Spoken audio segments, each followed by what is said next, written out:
नमस्कार भाई सभी का, आपका जेएम क्लासेस में स्वागत है। मैं प्रमीला। और जो हमारी ये इंडियन पॉलिटी की जो क्लास है, ये आज हमारी 7th क्लास रहेगी। और आपका जेएम क्लासेस में पहले तो स्वागत है। हम इंडियन पॉलिटी की जो सीरीज चल रही है, आज उसकी 7th क्लास रहेगी। हमने जो 6th क्लास में पढ़ा, 6th क्लास में हमने पढ़ा। अभी जो 6th क्लास से 6th क्लास 3 जो पहले वाली क्लास थी स्टार्टिंग की, वो कंपनी रूल सारे समाप्त किए। उसके बाद तीनों क्लास पूछे तो सारे क्राउन रूल समाप्त हो गए। तो उसके बाद सारे कंपनी और क्राउन रूल, हमारे देश आज़ाद हो गया था। 15 अगस्त 1947 को हमारा देश आज़ाद हो गया था। उससे पहले एक कमेटी बनी, और जो बहुत बार पूछा जाता, कैबिनेट जो मिशन आया, कैबिनेट मिशन जो आया, उसका मकसद क्या था? भी संविधान सभा का गठन किया जाए। तो जो हमारा संविधान बनना, भी अगर बात करें हम, जो संविधान की संवैधानिक जो विकास है, उसके लिए जो पहले हम जिन स्टेजों से गुजरे, पहले हमने कंपनी रूल पढ़े, फिर क्राउन रूल पढ़े। आज हम संविधान सभा पढ़ेंगे। संविधान सभा जिसको क्या बोला जाता है? कॉन्स्टिट्यूशन जो बोला जाता है, वो किसको? संविधान सभा को बोला जाता है। जब में जो संविधान सभा से क्वेश्चन, एक क्वेश्चन 100% श्योर पूछा जाता है, तो ये ध्यान से पढ़े। संविधान सभा से हम पहले, गठन से पहले हम कुछ बातें हैं जो जानना जरूरी है। 1 लीनियर क्वेश्चन एग्जाम में पूछे जाते हैं। नोट में मैंने लिखा है भी जो संविधान सभा का सबसे पहले हमारे भारत को जो विचार दिया था संविधान बनाने का, जिसमें मैंने लिखा है नोट में, पहला देश जिसने संविधान बनाने का विचार दिया वो फ्रांस था। भी पहला जो देश है जिसने भारत को संविधान बनाने का जो विचार दिया, वो कौन था? फ्रांस है। भी जो फ्रांस में, फ्रांस की राजधानी जो बहुत बार पूछता है, फ्रांस की राजधानी क्या है? पेरिस है। भी फ्रांस की राजधानी क्या है? पेरिस है। एग्जाम में बहुत बार पूछता है, फ्रांस की राजधानी पेरिस है। क्योंकि जो चंडीगढ़ का डिजाइनर था ली कॉर्बुसियर है, वो फ्रांस का रहने वाला था। और फ्रांस का हाल ही में, क्योंकि पेरिस की अगर बात करें तो जो ओलंपिक और पैरा ओलंपिक है 2024 के ओलंपिक और पैरा ओलंपिक की बात करें तो वो कहाँ हुए थे? भी फ्रांस की राजधानी पेरिस में हुए थे। फ्रांस की राजधानी पेरिस में हुए, इसलिए याद करना बहुत जरूरी है। और फ्रांस की सहायता से ही हमारे जो हरियाणा की बात करें, हरियाणा के गुरुग्राम में जो सौर प्लांट लगा है, वो जो सौर हेडक्वार्टर जो गुरुग्राम में पड़ता है, सौर ऊर्जा का जो, तो उसका अगर करें वो फ्रांस की सहायता से ही लगा है। भी किसकी सहायता से लगा है? फ्रांस देश की सहायता फ्रांस देश की सहायता से ही उनका गठन किया गया। एग्जाम में बहुत बार पूछा गया है। तो जो हम इससे 1 लीनियर क्वेश्चन बनते हैं उसको पढ़ेंगे पहले। तो अगर पूछ ले भी सबसे पहले लिखित संविधान का निर्माण किस देश ने किया? सबसे पहले जो रिटन जो कॉन्स्टिट्यूशन था, वो उसका निर्माण कार्य जो किया था, वो किस देश ने किया था? यूएसए ने किया। भी अमेरिका ने किया। किसने किया? यूएसए या अमेरिका ने किया। भी किस देश ने सबसे पहले जो लिखित संविधान दिया, वो किस देश ने दिया? अमेरिका ने दिया। भी ये भी ध्यान रखना। और जो अमेरिका की अगर पूछ ले, भी अमेरिका की जो राजधानी है, अमेरिका की जो राजधानी है वो क्या है? अमेरिका की राजधानी क्या है? भी वॉशिंगटन डीसी है। भी अमेरिका की राजधानी क्या है? वॉशिंगटन डीसी है। और वॉशिंगटन जो अगर पूछ ले, भी वॉशिंगटन डीसी है, वो किसकी राजधानी, किसका हेडक्वार्टर पड़ता है? वॉशिंगटन में हेडक्वार्टर पूछे तो आईएमएफ और वर्ल्ड बैंक का हेडक्वार्टर कहाँ पड़ता है? वॉशिंगटन डीसी में पड़ता है।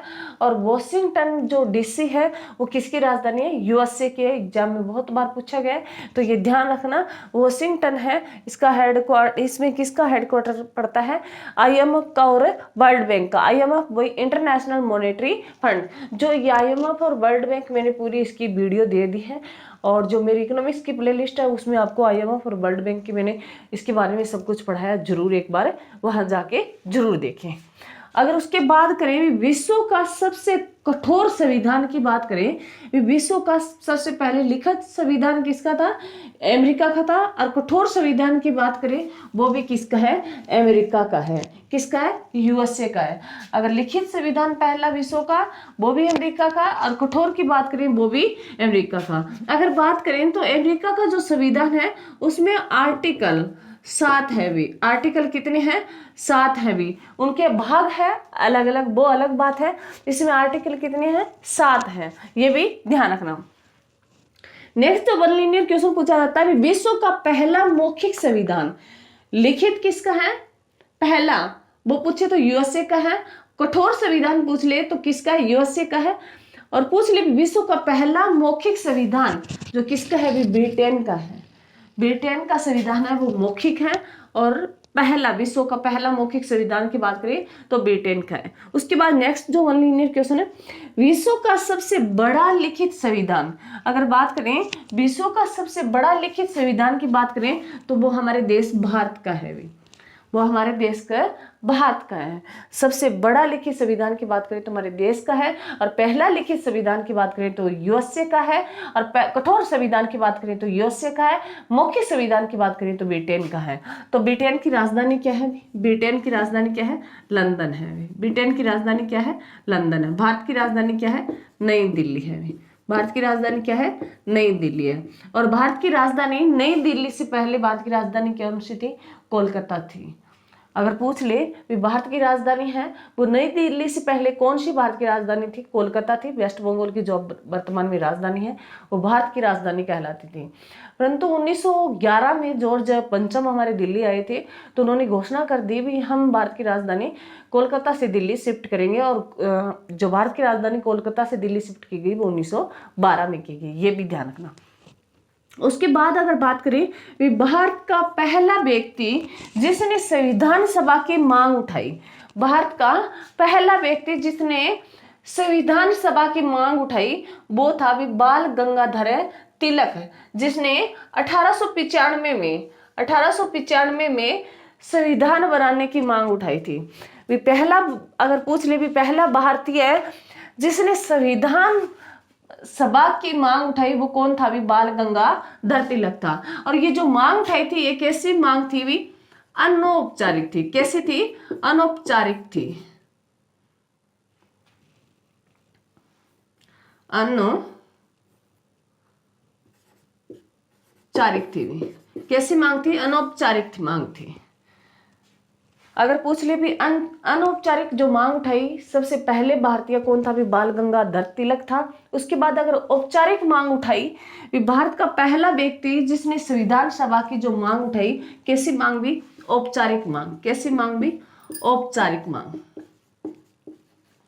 जो मांग उठाने वाला कौन था? वो एम.एन. रॉय 1934 में उठाई थी। एम.एन. रॉय ने 1934 में उठाई थी औपचारिक मांग। और अनौपचारिक मांग पूछे तो वो 1895 में उठाई गई थी। एग्जाम में बहुत बार पूछा गया। भारतीय संविधान की जो अनौपचारिक मांग उठाने वाला कौन था? बाल गंगाधर तिलक था, जिन्होंने 1895 में उठाई। और उसके बाद अगर पूछे औपचारिक मांग किसने उठाई तो एम.एन. रॉय ने उठाई 1934 में। ये भी ध्यान रखना। और 95 का बात आया है भी तो 1895 में है। 1895 में पहली बार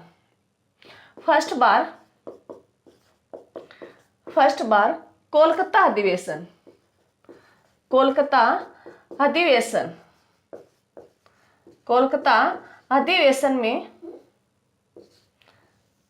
में राष्ट्रीय गीत गाया गया था। पहली बार अगर पूछे भी राष्ट्रीय गीत है कौन से अधिवेशन में गाया गया? 1895 के कोलकाता अधिवेशन में राष्ट्रीय गीत पहली बार गाया गया था। ये भी एग्जाम में बहुत बार पूछा गया है। राष्ट्रीय गीत की अगर बात करें, राष्ट्रीय गीत कौन सा है? हमारा वंदे मातरम है। राष्ट्रीय गीत कौन सा है? वंदे मातरम है, जिसको हमने राष्ट्रीय गीत के रूप में अपनाया तो 24 जनवरी 1950 को था। परंतु अगर बात कहें भी जो राष्ट्रीय गीत है वंदे मातरम सबसे पहले कहाँ गाया गया था तो वो 1895 में कोलकाता अधिवेशन में गाया गया। और जो वंदे मातरम जो गीत है वो लिखने वाले कौन है? भी विक्रम चंद्र चटर्जी है और ये किस पुस्तक में लिखा गया है? आनंद मठ में लिखा गया है। ये भी एग्जाम में बहुत बार पूछा गया है। उसके अगर बात करें तो इतना मैंने आपको करवा दिया। अभी सबसे पहला लिखित संविधान किसका है? अमेरिका का है। और कठोर संविधान पूछे तो अमेरिका का है। और मौखिक संविधान की बात करें तो वो ब्रिटेन का है। और सबसे लंबा लिखित संविधान की बात करें तो वो भारत का है। और भारत में जो संविधान सभा की मांग उठाई थी सबसे पहले, वो अनौपचारिक मांग उठाई थी, वो बाल गंगाधर तिलक ने उठाई, 1895 में उठाई। अगर बात करें भारत के जो पहला व्यक्ति जिन्होंने औपचारिक मांग उठाई वो कौन था? एमएन रो था। औपचारिक वही नियम तरीके से, अनौपचारिक बिना नियम के। कई बार जैसे औपचारिक और अनौपचारिक फॉर्मूला और इन फॉर्मूला या नॉन फॉर्मूला पढ़ते हैं भी। औपचारिक भी एक चरणबद्ध तरीके से, और नॉन फॉर्मूला होता है भी वो एक सीधा बोल देना, सीधा लिख के दे देना, वो होता है अनौपचारिक। तो ये ध्यान रखना। बाल गंगाधर तिलक ने उठाई जी संविधान सभा की मांग, वो अनौपचारिक थी। और एमएन रॉय ने जो मांग उठाई वो औपचारिक थी, 1934 में एग्जाम में पूछ लिया गया। उसके बाद अगर बात करें भारत में संविधान सभा का गठन, भारत में जो संविधान सभा का गठन किसके तहत किया गया था? तो भारत में संविधान सभा का गठन है कैबिनेट मिशन के तहत हुआ था। भारत में संविधान सभा का गठन है कैबिनेट मिशन के तहत हुआ था। एग्जाम में पूछ सकता है भी कैबिनेट मिशन है ये भारत में कब आया था? कैबिनेट मिशन जो भारत में आया था भी ये 2 तारीख है, दोनों इश्यू रखना है ध्यान। 23-24 मार्च मेन जो ठीक है वो 24 मार्च ठीक है। अगर आज एग्जाम में दोनों ही चुना हो तो 24 मार्च को फर्स्ट प्रायोरिटी देनी है। अगर 23 ना पूछा, 24 ना पूछ के 23 पूछ ले तो ये भी ध्यान रखना है। 23-24 मार्च 1946 को भारत में आया था। कैबिनेट मिशन है जो कब आया भी भारत में? 24 मार्च 1946 को भारत में आया था भी, ये भी ध्यान रखना। भारत में आया। और इसमें जो 3 व्यक्ति थे कैबिनेट मिशन में, 3 व्यक्ति कौन कौन से थे? एग्जाम में बहुत बार पूछा गया। इसमें 3 व्यक्ति थे। फर्स्ट व्यक्ति थे स्टेफर्ड क्रिप्स थे। फर्स्ट व्यक्ति थे स्टेफर्ड क्रिप्स थे। दूसरा व्यक्ति बात करें तो एवी अलेक्जेंडर थे। फर्स्ट जो व्यक्ति है स्टेफर्ड क्रिप्स थे, और दूसरे व्यक्ति की बात करें एवी अलेक्जेंडर थे, और तीसरे व्यक्ति की बात करें पैथिक लॉरेंस थे भी। पैथिक लॉरेंस थे। फर्स्ट व्यक्ति जो था स्टेफर्ड क्रिप्स था। सेकंड व्यक्ति की बात करें तो एवी अलेक्जेंडर था, और थर्ड व्यक्ति की बात करें तो पैथिक लॉरेंस था। एग्जाम में बहुत बार पूछे गए इन 3 व्यक्तियों के। पूछ लेता भी इनमें से कौन सा नहीं था, कौन सा था, तो ऐसे क्वेश्चन ध्यान रखना। 3 व्यक्ति। जो ये कैबिनेट मिशन था इसका अध्यक्ष जो था वो पैथिक लॉरेंस था भी। जो कैबिनेट मिशन है इसके अध्यक्ष कौन था भी? पैथिक लॉरेंस था, ये ध्यान रखना। और क्रिप्स मिशन की बात करें तो ये 1942 में क्रिप्स जो, अगर 1942 में भी, 1942 में मैं यहां लिख रही हूं 1942 में क्रिप्स मिशन आया था भी। 1942 में क्या आया था? क्रिप्स मिशन आया था। और ये 1942 में क्रिप्स मिशन आया था, ये लेके कौन आया था? स्टेफर्ड क्रिप्स आया था भाई। स्टेफर्ड क्रिप्स लेके आया था भी। इसको ध्यान रखना। ये भी क्या था? संविधान से संबंधित था, परंतु इसको भारतीयों ने विरोध किया क्योंकि 92 में जो भारत छोड़ो आंदोलन चलाया जा रहा था तो उसमें क्रिप्स मिशन को काले झंडे दिखाए गए और इसका बहुत विरोध किया गया, और क्रिप्स मिशन वापस चला जाता है इंग्लैंड। फिर वो एक मिशन कैबिनेट मिशन लेके आता और उसका एक मेंबर बन के आता। ये भी ध्यान रखना। और इसके बारे में, क्रिप्स मिशन के बारे में बहुत कुछ बातें बोली गई। महात्मा गांधी ने ये कह दिया ये तो वो चेक है जिनके जो एक्सपायरी डेट है वो चली गई है। और जवाहरलाल नेहरू ने कहा भी ये वो चेक है जिनका आने वाले भविष्य में बैंक भी दिवालिया होने वाला है। तो क्रिप्स मिशन के बारे में ये बातें बोली गई थी। और जिसको लेके आने वाले कौन थे? स्टेफर्ड क्रिप्स था। 1942 में लेके आया। फिर क्रिप्स वापस जाता है लंदन में, उनका विरोध किया, वो लंदन वापस चला गया। फिर वो एक कैबिनेट मिशन लेके आता है। कैबिनेट मिशन आया वो 24 मार्च 1946 को आया, और उसमें 3 व्यक्ति थे। स्टेफर्ड क्रिप्स थे, एवी अलेक्जेंडर थे और पेंथिकर लॉरेंस थे। कैबिनेट मिशन के अध्यक्ष कौन थे? पेंथिकर लॉरेंस थे। तो ये जो हमारा संविधान जो हम आगे इस सभा को पढ़ेंगे, इसका गठन है, इसमें कितने मेंबरों ने चुनाव लड़ा, कितने सीटों पर चुनाव लड़ा गया, कितने मेंबर थे, वो आगे आने वाली वीडियो में आपको देखने को मिलेगा। तो ये चीज़ 1 लीनियर में बहुत बार पूछी जाती है, तो इनको बार बार दोहराएं भी। अभी तक हमारी इंडियन पॉलिटी की 7 क्लास हो चुकी है, पीछे वाली क्लास जरूर देखें। और मेरे जो चैनल को है भी ज़्यादा से ज़्यादा शेयर, लाइक, कमेंट जरूर करें। जय हिंद, जय भारत।